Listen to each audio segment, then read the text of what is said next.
എൻ്റെ എല്ലാ പ്രിയ കൂട്ടുകാർക്കും പുതിയ വീഡിയോയിലേക്ക് സ്വാഗതം. ഇന്ന് ഒരു കവടിയുടെ റെസിപ്പി ആയിട്ടാണ് ഞാൻ വന്നിരിക്കുന്നത്. ഇതിന് പല നാടുകളിൽ പല പേരുകളിലാണ് അറിയപ്പെടുന്നത്. കാരയ്ക്കാപ്പം എന്ന് പറയാറുണ്ട്, പിന്നെ ചീപ്പപ്പം എന്ന് പറയാറുണ്ട്, അങ്ങനെ പല പേരുകളിൽ. ചീപ്പപ്പം എന്ന് പറയുന്നത് പുതിയ ചീപ്പ് വാങ്ങിച്ചിട്ട് അതിലിങ്ങനെ ചുരുട്ടിയെടുക്കും. കവടിയുടെ രീതിയിലും ഇരിപ്പുണ്ട്, കണ്ടോ. കാരയ്ക്കാപ്പം എന്നും പറയും, നമ്മുടെ നാട്ടിൽ കാരയ്ക്കാപ്പം എന്നൊക്കെ കവടി എന്നൊക്കെയാണ് പറയുന്നത്. അപ്പോൾ അതിനു വേണ്ടി മുഴുത്ത ഒരു തേങ്ങയുടെ 4 ഗ്ലാസ് തേങ്ങാപ്പാൽ എടുത്ത് വെക്കുക. ഞാൻ 4.5 ഗ്ലാസ് എടുത്ത് 1/2 ഗ്ലാസ് മുട്ടയിൽ മിക്സ് ചെയ്യാൻ വേണ്ടി ഞാൻ മാറ്റി വെച്ചിരിക്കുകയാണ്. കട്ടി തേങ്ങാപ്പാലാണ് എടുക്കേണ്ടത്. ഇനി നമുക്ക് ആവശ്യത്തിന് ഉപ്പ് ഇട്ട് കൊടുക്കുക. ഇത് കഴിഞ്ഞിട്ട് ഇതിന് വേണ്ടി എടുക്കുന്ന മാവെന്ന് വെച്ചാൽ ഇടിയപ്പത്തിനും ഒറോട്ടിക്കൊക്കെ എടുക്കുന്ന മാവ് വേണം നമ്മളിതിന് വേണ്ടി എടുക്കാൻ. ഈ നീല ഗ്ലാസ്സിന് ഞാൻ 4 ഗ്ലാസ് തേങ്ങാപ്പാൽ എടുത്തപ്പോൾ 6 ഗ്ലാസ് അരിപ്പൊടിയാണ് ഇതിന് മിക്സ് ചെയ്യാൻ ഇതിൽ ചേർക്കാൻ വേണ്ടി ഞാൻ എടുത്തിരിക്കുന്നത്. അപ്പോൾ നമുക്ക് ഈ അരിപ്പൊടി ഇട്ട് നന്നായി കുഴച്ചെടുക്കാം. കുഴയ്ക്കാം എന്ന് വെച്ചാൽ നന്നായി കുഴയത്തില്ല, വെള്ളം കുറവല്ലേ. ഇനി നമുക്കത് ചെയ്യേണ്ടത് 4 കോഴിമുട്ടയും 1/2 ഗ്ലാസ് തേങ്ങാപ്പാലും കൂടെയാണ് ഞാൻ ഇതിൽ അടിച്ച് മിക്സ് ചെയ്തെടുക്കുന്നത്. ഇത് കുഴച്ചെടുക്കാൻ വേണ്ടിയാണ്. ഇത് നന്നായി കുഴച്ചെടുക്കണം, മിക്സ് ചെയ്തെടുക്കണം. അതിന് വേണ്ടി ഇനി 1/2 ഗ്ലാസ് തേങ്ങാപ്പാലും കൂടെ ഇതിലേക്ക് ഒഴിച്ചു കൊടുക്കുക. എന്നിട്ട് നന്നായി മിക്സ് ചെയ്ത് വെക്കുക. ഇത് ഒരു പാത്രത്തിലേക്ക് തട്ടിയിട്ടിട്ട് അതിലേക്ക് 1/2 ടേബിൾ സ്പൂൺ എള്ളും കൂടെ കഴുകി ഇതിലേക്ക് ഞാൻ ഇട്ട് കൊടുക്കുകയാണ്. ഇതും കൂടി ഇട്ട് നന്നായി ഒന്ന് മിക്സ് ചെയ്യുക. മിക്സ് ചെയ്തിട്ട് ഈ മുട്ടയും തേങ്ങാപ്പാലിൻ്റെ ഇതും കൂടെ ചേർത്ത് ഇതിലാണ് ബാക്കി കംപ്ലീറ്റ് നമ്മളിത് കുഴച്ചെടുക്കേണ്ടത്. നന്നായി കുഴച്ചെടുക്കണം. അതിലാണ് കാര്യം ഇരിക്കുന്നത്. ഇത് നമുക്ക് ഈ നൊയമ്പിനും പെരുന്നാളിനും ക്രിസ്മസിനും ഓണത്തിനൊക്കെ നമുക്കിതുണ്ടാക്കി വീട്ടിൽ സൂക്ഷിക്കാവുന്നതാണ്. എത്ര നാൾ വേണമെങ്കിലും ഇത് കേടുകൂടാതിരിക്കുകയും ചെയ്യും. നല്ലൊരു പലഹാരമാണിത്. ഇതേ കണ്ടോ, നന്നായി കുഴയ്ക്കണം. അതിനകത്താണ് ഇരിക്കുന്ന കാര്യം. ഇതിൽ ഞാൻ നോക്കിയപ്പോൾ ഇതിൽ വീണ്ടും അല്പം ഇത് കുറവുണ്ടായിരുന്നു, വെള്ളം. ഞാൻ വീണ്ടും ഒരു മുട്ടയും കൂടെ പൊട്ടിച്ചൊഴിച്ച് വീണ്ടും കൂടെ അതും കൂടെ വന്നു. അപ്പോൾ കറക്റ്റ് 5 കോഴിമുട്ടയാണ് ഇതിനെടുത്തിരിക്കുന്നത്. അതാണ് കറക്റ്റ് പരുവം. കണ്ടോ, ഈ 5 മുട്ടയിൽ നന്നായി അത് പരുവായി മിക്സായി കഴിഞ്ഞത്. മാവ് റെഡിയായി കിട്ടി എനിക്ക്. 1/2 ടേബിൾ സ്പൂൺ നെയ്യും കൂടെ ഞാൻ ഇതിലേക്ക് ചേർത്ത് നന്നായി കുഴച്ചെടുത്ത്.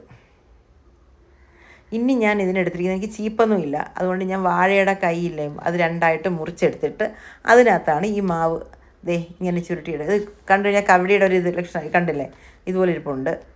പിന്നെ ചീപ്പിൻ്റെ ചീപ്പപ്പം, പിന്നെ കാരയ്ക്കാപ്പം, ഇങ്ങനെ എല്ലാം പറയുന്നുണ്ട് പേരുകൾ. ഇതെല്ലാം തയ്യാറാക്കി വെക്കണം. തയ്യാറാക്കി വെച്ച് ഒട്ടിപ്പിടിക്കത്തില്ല. ഇത് ഉണ്ടാക്കി വെച്ചിട്ട് മൈദാമാവിൽ ഉണ്ടാക്കി വെച്ചാൽ ഒട്ടിപ്പിടിക്കും. ഇത് അരിമാവിലാണ് ഞാൻ ഉണ്ടാക്കുന്നത്. എണ്ണ ഒഴിച്ചു കൊടുക്കുക, ആവശ്യത്തിന് എണ്ണ ഒഴിച്ചു കൊടുക്കുക. ഇതിനേക്കാളും ചെറിയ ഉരുളയാക്കി എടുക്കാം. ഞാനിത് വലുതാക്കി എടുത്ത ഇത്രയും മാവിരിക്കുന്നതുകൊണ്ട് വലുതാക്കി എടുത്തതാണ്. പക്ഷേ ഇത് വലുതാവുമ്പോൾ അതിനെ വേവാനും പാടാണ്. പക്ഷേ നിങ്ങൾക്ക് പറ്റുന്ന ചെറിയ രീതിയിലാണെങ്കിൽ അതാണ് ഏറ്റവും നല്ലത്. ഇങ്ങനെ തയ്യാറാക്കി എടുക്കണം. കണ്ടേ, ആ വാഴപ്പോളയിൽ വെച്ചിട്ട് ഇതിങ്ങനെ വെച്ച്, അത് ആദ്യം പാടായിരിക്കും, പിന്നെ പഠിച്ച് വരും. ഇതേ കണ്ടോ, ഇത് കറക്റ്റ് വെള്ളവും കണ്ടോ, കറക്റ്റായി വന്നുണ്ടോ കാരയ്ക്കാപ്പം. എണ്ണ നന്നായി ചൂടായിട്ടുണ്ട്. ഇനി നമുക്കിതിലേക്ക് കവടി ഇട്ട് കൊടുക്കാം. കവടി ഇട്ട് കൊടുത്ത് നന്നായി ഇളക്കി കൊടുക്കുക. അരിമാവായതുകൊണ്ട് ഇത് നമുക്ക് ഉണ്ടാക്കി വെച്ചിട്ടാലും ഒട്ടിപ്പിടിക്കത്തില്ല. മൈദാമാവുമ്പം ഒട്ടിപ്പിടിക്കും. ഇത് മീഡിയം ഫ്ലെയിമിലിട്ടാണ് ഇത് തയ്യാറാക്കുന്നത്.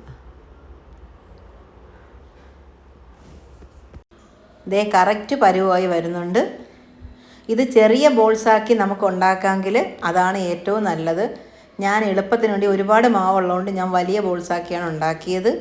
ഇത് കണ്ടോ, മൂത്ത് കറക്റ്റ് പരുവായി കഴിഞ്ഞ് ഇനി ഇത് നമുക്ക് അരിപ്പയിലേക്ക് മാറ്റാം. ഈ അരിപ്പയിലിരുന്ന് ഇതിന് റെഡിയായി വരും. ബാക്കിയുള്ളതും കൂടെ നല്ല കറക്റ്റായിട്ട് മൂത്ത് വരും ഇതിനകത്തിരുന്നിട്ട്. ഇനി ഇത് പഞ്ചസാര ഇല്ലാതെയും കഴിക്കാം, നല്ല സൂപ്പർ ടേസ്റ്റാണ്. പഞ്ചസാര ഇട്ട് കഴിക്കുന്നവർക്ക് അങ്ങനെയും കഴിക്കാം. ഇനി നമുക്കിതിന് വേണ്ടി പഞ്ചസാര ലായനി തയ്യാറാക്കാം. അതിന് സിറപ്പ് തയ്യാറാക്കാൻ വേണ്ടി ഒരു പാത്രത്തിലേക്ക് 1 ഗ്ലാസ് വെള്ളവും 1 ഗ്ലാസ് പഞ്ചസാരയും ഇട്ട് കൊടുക്കുക. ഞാൻ ഈ ഗ്ലാസ്സാണ് അരിമാവ് എടുക്കാനും. ഇതിന് അരിമാവ് 6 ഗ്ലാസ് എടുത്ത് ഈ 4 ഗ്ലാസ് തേങ്ങാപ്പാലെടുത്ത്, ഇതാണ് ഇതിൻ്റെ അളവ്, എൻ്റെ ഗ്ലാസിൻ്റെ അളവ്. ഇത് വെച്ചാണ് ഞാൻ തയ്യാറാക്കിയത്. അപ്പോൾ ഇത് പഞ്ചസാര നിങ്ങൾക്ക് വേണമെങ്കിൽ അല്പം കൂടെ മധുരം വേണമെന്നുണ്ടെങ്കിൽ വീണ്ടും ചേർക്കാം.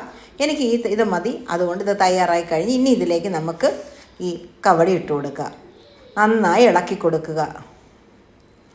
നന്നായി ഇളക്കിയിട്ട് ഒന്ന് ഞാനിത് വെച്ച് പാത്രം ഒന്ന് കുലുക്കി പാത്രം വെച്ച് ഒന്ന് ഇങ്ങനെ തട്ടി കൊടുക്കുന്നുണ്ട്. ഇപ്പോൾ റെഡിയായി കഴിഞ്ഞ് എല്ലാവരും ഇതുപോലെ ഉണ്ടാക്കി നോക്കിയിട്ട് അഭിപ്രായം അറിയിക്കണേ. ഇഷ്ടപ്പെട്ടാൽ ഫാമിലിക്കും ഫ്രണ്ട്സിനും ഒക്കെ ഒന്ന് ഷെയർ ചെയ്ത് കൊടുക്കാനും മറക്കരുതേ. പുതിയ വീഡിയോ ആയി വരുന്നതുവരെ നന്ദി, നമസ്കാരം. Thank you.